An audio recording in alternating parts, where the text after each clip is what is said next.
आज हम कक्षा 10th के कारक का चैप्टर लेते हैं। कक्षा 10th में जो कारक का चैप्टर है, कारक की सबसे पहले परिभाषा।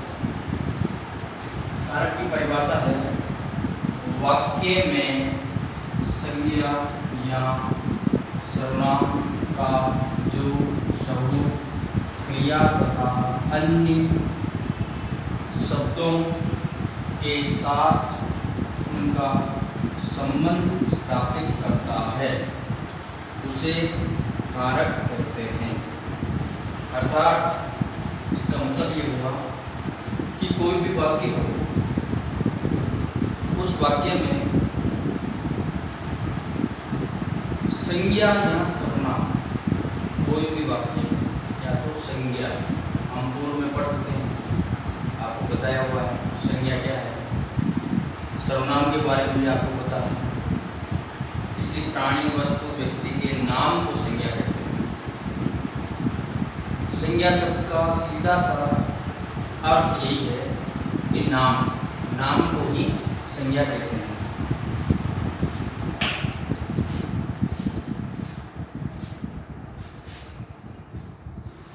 जो भी कोई नाम हो, उस नाम को ही हम संज्ञा कहते हैं। अब देखिए, फिर बताया है सर्वनाम, संज्ञा के स्थान पर प्रयुक्त होने वाले शब्दों को सर्वनाम कहते हैं। तो यहाँ पहले संज्ञा शब्द है, फिर है सर्वनाम। दोनों शब्दों के ऊपर ध्यान देना है आपको। वाक्य में या तो संज्ञा या फिर सर्वनाम, दोनों की परिभाषा आपको बता दें। का जो स्वरूप, क्रिया तथा वर्ग, क्रिया का मतलब हंसना, पढ़ना, बोलना, चलना, खाना, पीना, धोना, रोना, ये सारी क्या है आपके क्रिया, तथा अन्य शब्दों के साथ, दूसरे जो अन्य शब्द वाक्य के अंदर शब्दों के साथ उनका संबंध स्थापित करता है। तीन बातों पर ध्यान देना है डेफिनेशन में। या तो संज्ञा सर्वनाम का जो स्वरूप, क्रिया तथा अन्य शब्दों के साथ, या फिर उनका संबंध स्थापित होगा। ये तीनों चीजें होंगी। संज्ञा या सर्वनाम का स्वरूप, क्रिया के साथ, शब्दों के साथ संबंध होगा, उसे हम क्या कहते हैं? कारक कहते हैं। जैसे आपके सामने सेंटेंस है, सीता पढ़ती हैं। अब देखिए, इस वाक्य में पढ़ती, ये जो पढ़ती वर्ड है, क्रिया की कर्ता, पढ़ती क्या है? क्रिया की कर्ता, करने वाली। कर्ता का मतलब होता है किसी काम को करने वाला। काम को करने में जो स्वतंत्र हो, उसे हम लोग कर्ता कहते हैं। काम को करने में जो स्वतंत्र हो, उसको हम कर्ता कहते हैं। तो इस वाक्य में पढ़ती क्रिया की कर्ता, करने वाली होने से सीता कारक है। सीता क्या काम कर रही है? पढ़ने का काम कर रही है। तो जो पढ़ती क्रिया है, लिखना, लिखती, चलना, चलती, हंसना, हंसती, बोलना, बोलती हैं, सीता बोलती हैं, चलती है, रोती है, खाती है, पीती है, कुछ भी हो, तो पढ़ती क्रिया की कर्ता यानी करने वाले, इस काम को, पढ़ने का काम को करने वाले कौन है? यहाँ पे सीता है। तो कर्ता, करने वाली होने से सीता कारक है, यानी सीता कर्ता कारक है इसमें। अब देखिए, कारक के भेद। हिंदी में कारकों की संख्या 8 मानी जाती है। आपको पता है, पूर्व क्लासों में आपको बताया जा चुका है कि हिंदी भाषा में चाहे क्लास कौन सी भी हो, हम विशेष रूप से ये 10th के जो सिलेबस में है वो पढ़ रहे हैं कारक। लेकिन कोई भी क्लास हो, कारकों की संख्या हिंदी व्याकरण के अनुसार 8 ही मानी गई है, ये फिक्स है।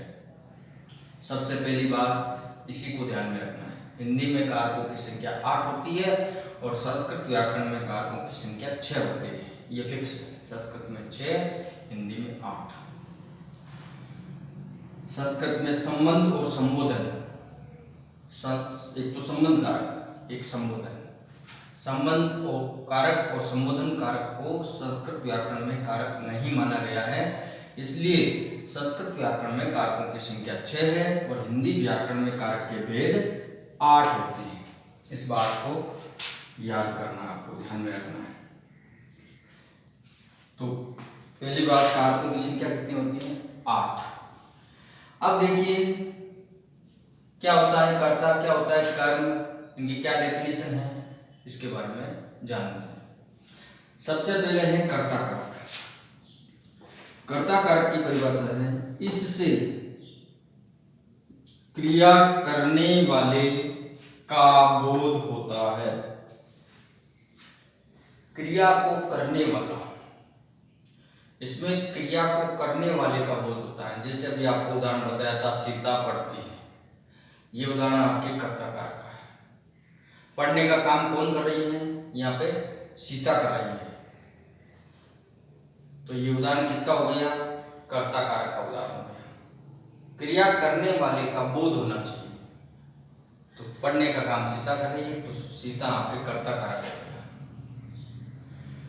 दूसरी परिभाषा है नंबर 2 पे है कर्म कारक।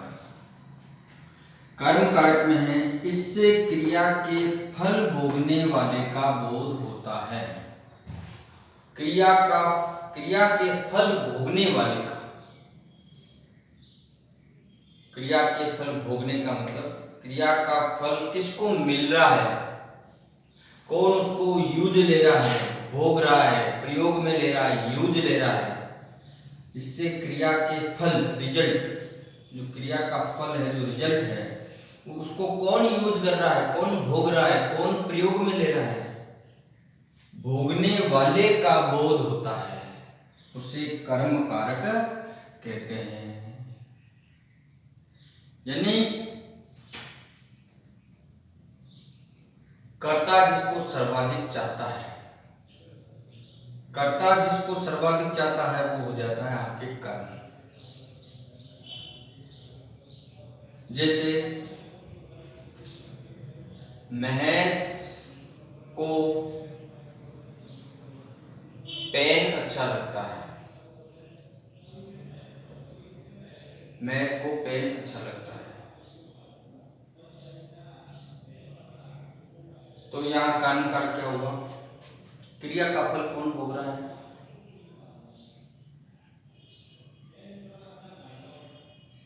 किसको अच्छा लग रहा है?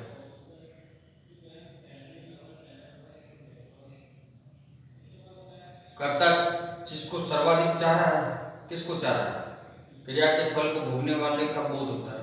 क्रिया का फल किसको सबसे ज्यादा अच्छा लग रहा है? महेश को पेन अच्छा लगता है, तो महेश को अच्छा लग रहा है क्या? पेन। तो इसमें आपके कर्म कारक है, इससे क्रिया के होने में सहायक साधन का बोध होता है। कर्ता जिस साधन की सहायता से काम करता है, उसे हम कर्म कारक कहते हैं। कर्ता कोई भी काम करने में जिस सहायक साधन का प्रयोग करता है, उसको हम कर्म कारक कहते हैं। किसी साधन का प्रयोग करता है, महेश पेन से लिखता है, तो वो किस साधन का प्रयोग कर रहा है? पेन का कर रहा है, तो कर्ण कारक हो गया। किसी साधन का प्रयोग करते हुए कार्य करना, यह आपके कर्ण कारक हो गया।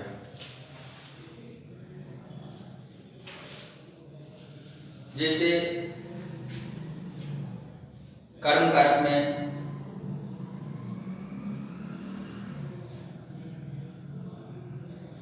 हमने वहां हरिणों को देखा, मालिक ने नौकर को भेजा, दुकानदार ने चोर को पकड़ा। ये कर्म कारक के उदाहरण हो गए। क्रिया का फल भोगने वाले के ऊपर हो रहा है, भोगने वाले का बोध हो रहा है।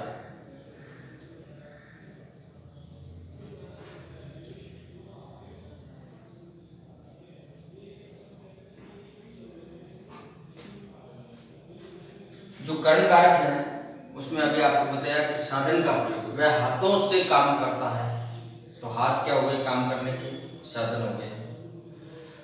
अब है चौथा संप्रदान कारक। संप्रदान कारक में इससे क्रिया के उद्देश्य या प्रयोजन का बोध होता है कि क्रिया का उद्देश्य या प्रयोजन क्या महत्व है उसका बोध होता है। कर्ता ने कर्म को कर्ण से संप्रदान के लिए किसके लिए काम कर रहा है, किस उद्देश्य से काम कर रहा है उसका बोध होता है। राजा ब्राह्मण को गाय देता है, ब्राह्मण के लिए गाय देता है, राजा ब्राह्मण के लिए गाय देता है। तो राजा किसके लिए गाय दे रहा है, ब्राह्मण के लिए। तो देने का उद्देश्य या प्रयोजन ब्राह्मण हो गया, तो ब्राह्मण आपके संप्रदान कारक हो गया। ब्राह्मण के लिए गाय देता है तो ब्राह्मण संप्रदान हो गया आपके। पिताजी ने मेरे लिए साइकिल खरीदी, तो मेरे लिए खरीदी, तो मेरे लिए इसमें क्या हो गया, संप्रदान कारक हो गया। साइकिल तो खरीदी लेकिन पिताजी ने मेरे लिए खरीदी। कर्ता ने कर्म को कर्ण से संप्रदान के लिए। कई बार चिन्हों से सही सटीक पहचान भी नहीं होती, कई नियम लागू होते हैं, वो अंदर की बातें, डिटेल की बातें हैं। ये सामान्यतः भी परिभाषा है, इनमें भी कई नियम लागू होते हैं सभी में, जिससे सीधी पहचान नहीं हो पाती है चिन्ह से। कर्ता ने कर्म को ऐसे सीधी पहचान नहीं होती, कई नियम लगते हैं, लेकिन ये सामान्यतः बेसिक परिभाषा है सीधी पहचान करने की। संप्रदान कारक किसे कहते हैं, जिसमें उद्देश्य या प्रयोजन हो। अपादान कारक, इससे क्रिया के स्थान परिवर्तन का बोध होता है, यानी क्रिया का क्या हो जाएगा, स्थान परिवर्तन हो जाएगा, उसका बोध होता है, वो होता है आपके अपादान कारक। जैसे हम कहते हैं आपको कि गंगा हिमालय से अलग होती है, निकलती है, गंगा हिमालय से निकलती है। तो गंगा कहाँ से निकलती है, हिमालय से निकलती है। हिमालय से गंगा क्या हो रही है, अलग हो रही है। तो हिमालय आपका क्या हो गया, अपादान कारक हो गया।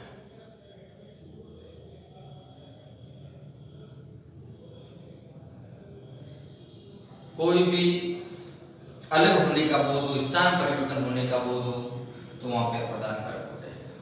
वृक्ष से पत्ते गिरते हैं, तो वृक्ष से पत्ते क्या हो रहे हैं, स्थान परिवर्तन हो रहे हैं, अलग हो रहे हैं। तो यहाँ पे स्थान परिवर्तन का बोध होता है, तो वो अपादान होता है। तो पत्ते किससे अलग हो रहे हैं, वृक्ष से अलग हो रहे हैं। गंगा कहाँ से निकलती है, हिमालय से निकलती है। तो हिमालय में अपादान कारक हो जाएगा, और यहाँ पे स्थान परिवर्तन होने के कारण वृक्ष से पत्ते गिरते हैं, तो वृक्ष में पंचमी हो जाएगी, आपके अपादान कारक हो जाएगा। अब देखिए संबंध, कर्ता ने कर्म को कर्ण से संप्रदान के लिए अपादान से अलग होना। संबंध में देखिए, इससे संज्ञाओं और सर्वनामों के परस्पर संबंधों का बोध होता है। दो वर्ड आ रहे इसमें, एक तो संज्ञाओं और सर्वनामों के परस्पर संबंधों का बोध होता है। या तो संज्ञा का या फिर सर्वनाम का परस्पर इसमें संबंध होगा, वो आपके संबंध कारक कहलाता है। संज्ञा या सर्वनाम का संबंध होगा इसमें। तो जैसे मेरे 2 बहनें हैं, है ना। इस भारत के नागरिक बहुत उदार हृदय हैं, तो भारत के नागरिक का क्या हो गया, संबंध हो गया। जैसे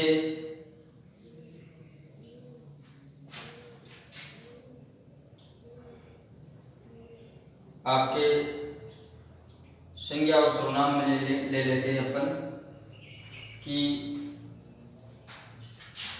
सबके 2 हाथ होते हैं, तो यहाँ पे भी देखो संबंध हो गया। चौपाइयों के 4 पैर होते हैं, तो भी संबंध कारक हो गया। तो यहाँ संबंधों का बोध होगा। जगदम्बा के 2 बेटे हैं, यह संबंध कारक हो गया। कावेरी की लड़की कहाँ है, तो संबंध हो गया। महेश का मित्र लंबा है, तो संबंध कारक हो गया। यानी संज्ञा और सर्वनाम का परस्पर क्या बताया जाएगा, संबंध बताया जाएगा, वो आपके संबंध कारक हो जाएगा। अगला है सातवां, आपके ऊपर लिखा है मैंने नंबर 7, अधिकरण कारक। क्रिया के स्थान या समय का बोध। इससे अधिकरण कारक में इसकी परिभाषा है कि इससे क्रिया के स्थान या समय का बोध होता है, या तो क्रिया के स्थान का या फिर समय का बोध होता है, वो आपके अधिकरण कारक कहलाता है। जैसे इसमें सामान्यतः आपको पता है अधिकरण में, पे, पर, ये इसके चिन्ह होते हैं, है ना, उपसर्ग चिन्ह होते हैं। तो परसर्ग आपके कारकों के सूचक चिन्ह या परसर्ग चिन्ह होते हैं। तो परसर्ग चिन्हों में जैसे हम कहते हैं घर में 4 आदमी हैं, स्थान या समय का बोध।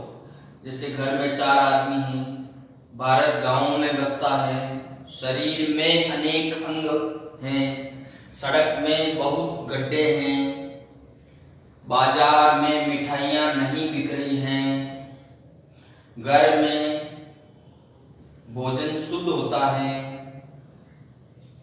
तांबे के पात्र में जल लाभदायक है। ये सारे उदाहरण आपके अधिकरण कारक के हो जाएंगे। अब लेते हैं हम संबोधन कारक। संबोधन की परिभाषा होती है इससे किसी संज्ञा को पुकारने का बोध होता है। किसी संज्ञा को पुकारना, संबोधन का मतलब किसी संज्ञा को, इससे किसी संज्ञा को पुकारने का जो बोध होता है वो आपके होता है संबोधन कारक। हे, ए, ओ, अरे, ये शब्द होते हैं आपके संबोधन कारक के।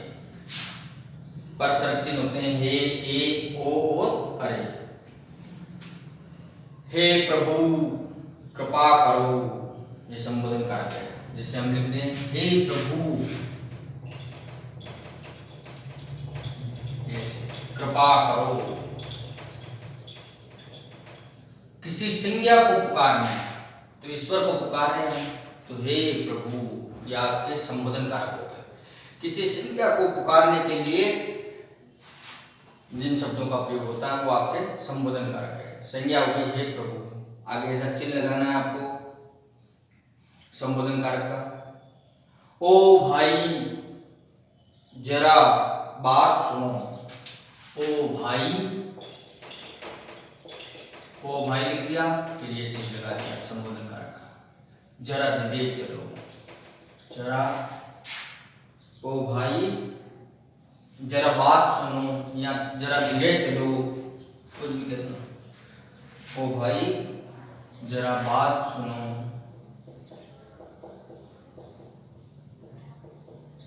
ओ भाई जरा धीरे चलो, कुछ भी कह दो इसे, तो ये आपके हो गया संबोधन कारक।